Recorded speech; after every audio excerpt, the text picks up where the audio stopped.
OP comenta. Mis tíos me trataron como basura para robar mi herencia. Escapé a los 15 y años después el destino se encargó de ponerlos en su lugar. Hola a todos. Llevo mucho tiempo pensando si debía escribir esto o no. Supongo que lo hago porque, aunque mi vida ahora es increíble, a veces necesito sacar el veneno del pasado para que no me siga quemando por dentro.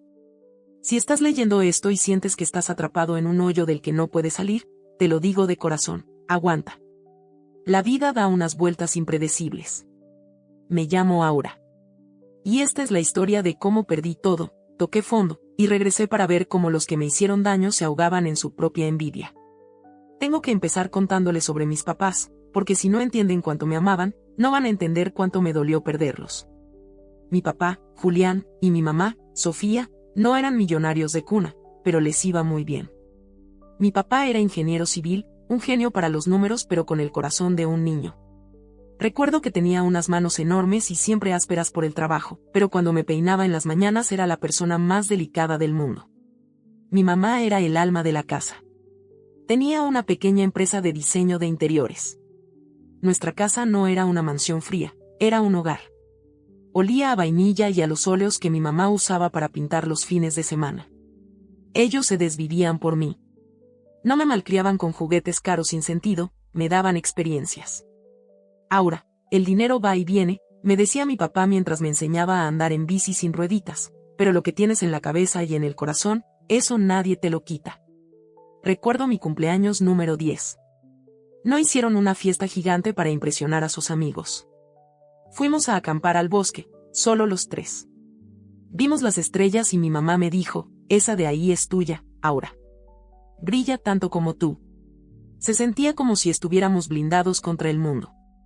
Pero el blindaje se rompió un martes lluvioso. Un conductor ebrio se saltó un semáforo en rojo. Ellos venían de una cena. Yo me había quedado con la niñera. Cuando vi las luces de la policía en la puerta de mi casa a las 2 de la mañana, supe que mi vida se había acabado. Tenía 11 años. Como no tenía abuelos vivos, la custodia cayó en manos de la única hermana de mi mamá, mi tía Claudia, y su esposo, el tío Rogelio. Para que se den una idea, mis papás casi no se hablaban con ellos. Claudia era esa típica mujer que sonríe mostrando todos los dientes en las fotos de Facebook, pero que en persona te escanea de arriba a abajo para ver cuánto cuesta tu ropa. Rogelio era peor, un tipo grasiento, de esos que siempre tienen un negocio millonario entre manos que siempre fracasa, y que se la pasaba tomando cerveza barata y eructando frente a la tele. El día del funeral, mientras yo estaba en shock, sentada frente a los ataúdes cerrados, escuché a Rogelio susurrarle a Claudia, oye, la camioneta de tu hermana quedó destrozada, pero el seguro paga bien, ¿no? Y la casa, esa casa vale una fortuna. Ni una lágrima. Solo veían signos de dólar. La mudanza fue el infierno. Se vinieron a vivir a mi casa. La casa de mis papás. Al principio fingieron. Ay, Aurita, pobrecita, aquí te vamos a cuidar. Pero esa máscara duró lo que tardaron en firmar los papeles de la tutela. La primera semana, Rogelio pateó a Bruno, mi Golden Retriever, porque ladraba mucho. A la semana siguiente, lo regalaron mientras yo estaba en la escuela. Dijeron que se había escapado. Yo sabía que lo habían vendido o botado en la carretera. Lloré 3 días seguidos. Claudia me gritó, ya cállate. Ese perro solo gastaba comida. Ese fue el inicio. Poco a poco, me fueron quitando todo. Me sacaron de mi habitación, mi refugio con estrellas pintadas en el techo, porque Claudia quería usarla como su vestidor. Me mandaron al cuarto de servicio, un cuartucho húmedo detrás de la cocina que olía a cloro viejo. Vendieron el piano de mi mamá. Vendieron la colección de libros de mi papá. Vendieron el coche. Y el dinero, bueno, el dinero que el Estado y el seguro daban para mi manutención se convirtió en la caja chica de sus vicios. Claudia empezó a llegar con bolsos de marca, imitaciones, claro, pero caras, y Rogelio se compró una moto estúpida que ni sabía manejar. Para mí, no había nada. Y tía, necesito zapatos para la escuela, los míos tienen agujeros, le dije una vez. Y no hay dinero, ahora. Eres una carga muy pesada. Agradece que tienes techo y comida, me contestó, mientras se pintaba las uñas con un esmalte que costaba más que mis zapatos. La comida era otro tema. Ellos pedían pizzas, asados, sushi. A mí me daban arroz, frijoles y, si tenía suerte, las sobras frías. Me hacían limpiar toda la casa. Si vas a vivir aquí de gratis, tienes que ganártelo, decía Rogelio mirándome con asco, como si yo fuera una cucaracha que ensuciaba su suela. Lo peor no eran los golpes físicos, aunque hubo un par de jalones de pelo y empujones. Lo peor era cómo intentaban borrar a mis papás. Tus padres eran unos irresponsables, decía Rogelio con la boca llena. Se gastaron todo y te dejaron sin nada. Si no fuera por nosotros, estarías en la calle. Llegué a creerles. Me sentía pequeña, fea, estúpida e inútil. Odiaba mi vida. Odiaba despertar cada mañana. Aguanté 4 años. 4 años de ser la cenicienta de mi propia casa. Tenía 15 años. Una tarde, llegué de la escuela temprano porque me sentía mal. Entré por la puerta de la cocina y escuché a Claudia y Rogelio riéndose en la sala. Estaban borrachos. Oye, flaca, decía Rogelio, ¿qué vamos a hacer cuando la mocosa cumpla 18? Se nos acaba el cheque mensual. Ay, no te preocupes, respondió Claudia, arrastrando las palabras. Ya averigüé. Podemos declararla incompetente mentalmente. Decimos que el trauma de la muerte de sus papás la dejó loca. Así seguimos administrando todo. Y si no, la casamos con tu primo el Tuercas, ese que acaba de salir de la cárcel, y que él la controle. Se me heló la sangre. El Tuercas era un tipo asqueroso de 30 años que siempre me miraba raro en las reuniones familiares. En ese momento, algo dentro de mí hizo clic. No era miedo. Era una furia fría, idéntica a la mirada de mi papá cuando veía una injusticia. No me van a destruir, pensé. Mis papás no me amaron tanto para que yo termine así. Esa misma noche, esperé a que se desmayaran de borrachos. Agarré una mochila vieja. Metí 2 mudas de ropa, una foto arrugada de mis papás que había logrado esconder debajo de mi colchón, y unos pocos billetes que le había robado a Rogelio de su cartera. El impuesto por pendejo, lo llamé yo. Salí por la ventana del cuarto de servicio. Llovía. Me detuve un segundo a mirar la casa. La pintura se estaba cayendo, el jardín que mi mamá amaba estaba seco y lleno de maleza. Voy a volver, susurré. Y voy a recuperar lo que es mío. Corrí hasta la estación de autobuses y me subí al primero que salía a la capital, a 6 horas de distancia. Los siguientes 6 meses fueron duros. No les voy a mentir. Vivir en la calle no es romántico. Dormí en albergues, comí en comedores comunitarios y trabajé lavando platos en un restaurante de mala muerte por menos del salario mínimo, todo en negro porque era menor de edad. Pero era libre. Nadie me insultaba. Nadie me miraba con asco. Un día, estaba limpiando las mesas de una cafetería en el centro de la ciudad. Estaba cansada, con las manos agrietadas por el detergente. En una mesa de la esquina, había un señor mayor, de traje impecable, revisando unos documentos. Se le cayó un bolígrafo al suelo. Fui a recogerlo. Aquí tiene, señor, le dije. Él me miró para agradecerme, pero se quedó congelado. Sus ojos se abrieron detrás de sus gafas. Se puso pálido. ¿Sofía? Susurró. Me toqué la cara. Todo el mundo decía que yo era el clon de mi mamá. No. Soy Aura. Sofía era mi madre. El señor se llevó la mano al pecho. Dios mío. Aura. Soy el licenciado Morales. Roberto Morales.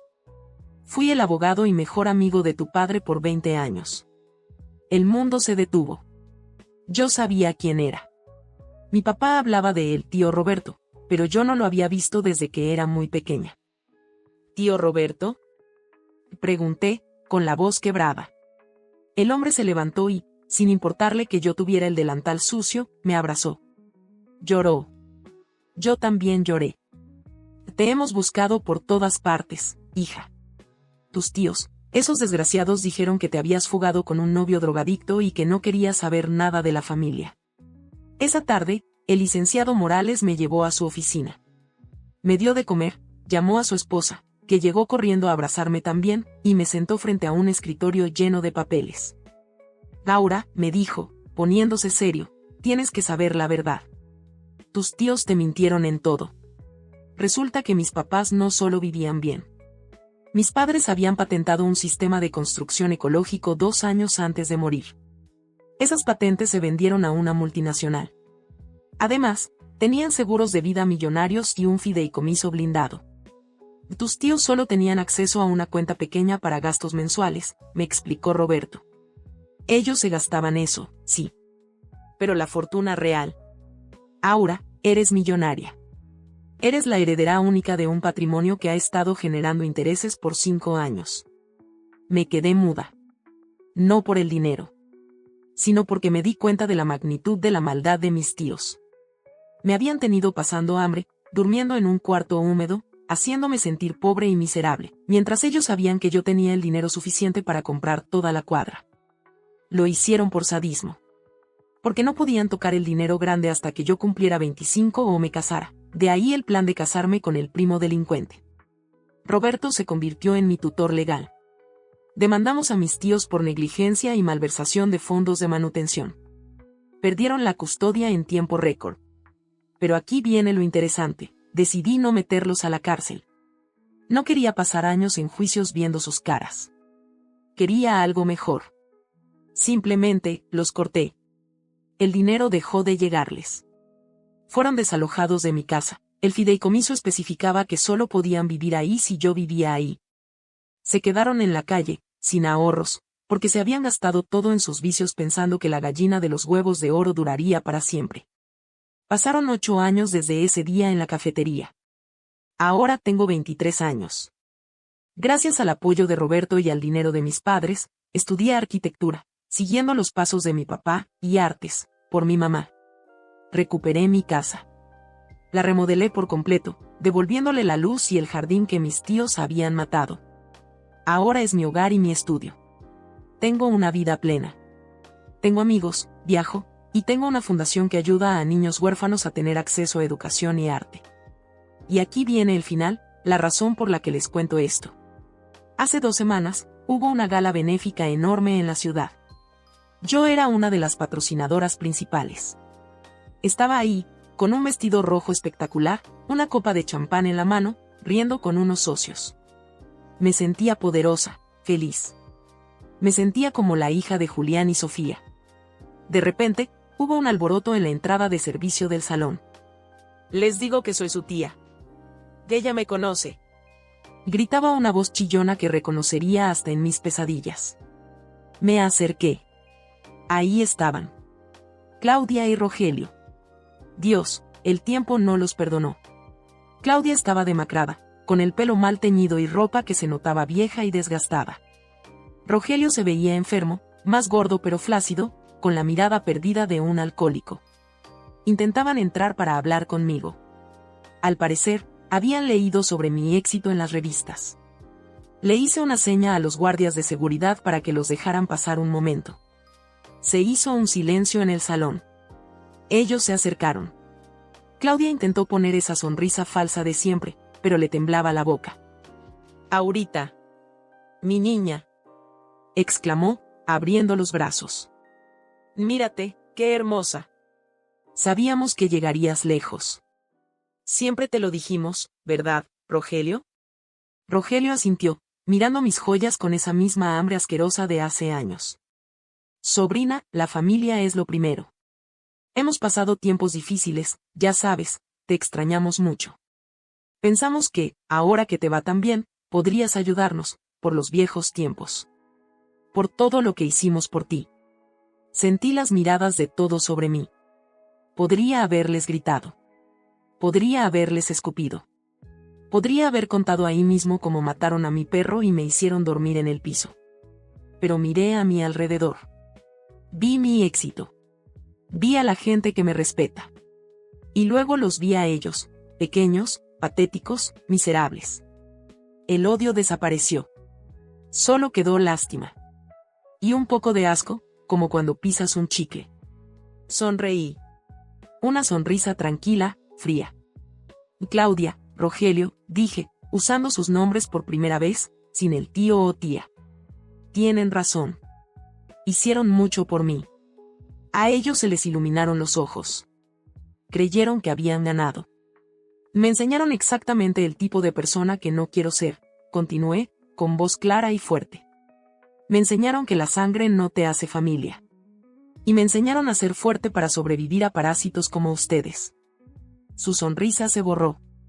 Que no hay dinero para ustedes, dije, acercándome un paso para que solo ellos me escucharan. No hay ayuda. No hay viejos tiempos. Ustedes tuvieron la oportunidad de amarme cuando yo era una niña asustada y sola. Y eligieron usarme. Ahora, vivan con eso. Me giré hacia el jefe de seguridad. Por favor, saque a estas personas. Están molestando a mis invitados. Aura. No puedes hacernos esto. Somos tu sangre. Gritó Claudia mientras la arrastraban hacia la salida. Maldita malagradecida.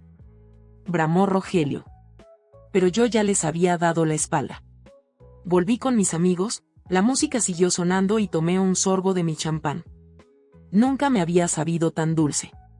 No necesité vengarme. La vida se encargó de poner a cada uno en su lugar. Ellos están pudriendo en su amargura y pobreza, recordando cada día la fortuna que dejaron ir por ser malas personas. Y yo estoy aquí, brillando, tal como mi mamá me dijo que haría. Así que, si estás pasando por un infierno, sigue caminando. La salida existe. Y créeme, el éxito es la mejor venganza que existe. Pene de negro.